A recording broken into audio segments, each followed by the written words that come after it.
সমসাময়িক বিষয় নিয়ে একটি নতুন কবিতার নাম তেলবাজি, লিখেছেন মোহাম্মদ সাইফুল ইসলাম।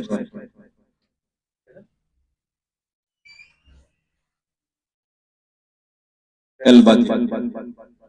মঞ্চে উঠে নেতা বলেন, দেশ আমার প্রাণ, দেশের জন্য দিতে পারি জীবন ও মান।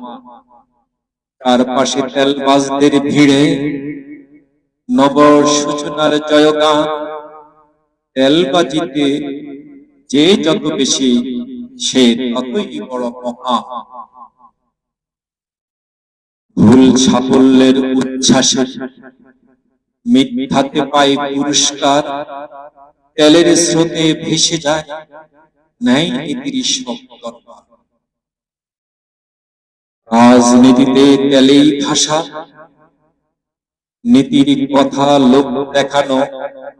ক্ষমতার কাছে মাথা নত হয়ে যায় বুদ্ধির মানব।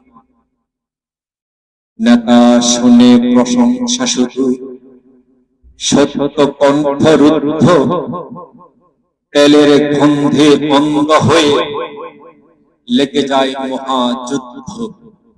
তবু স্বপ্ন দেখি সেই ভোরের, যেদিন বদল হবে দেশ। তেল নয়, কর্মনীতিতেই পরিপূর্ণ হবে আমার সোনার বাংলাদেশ।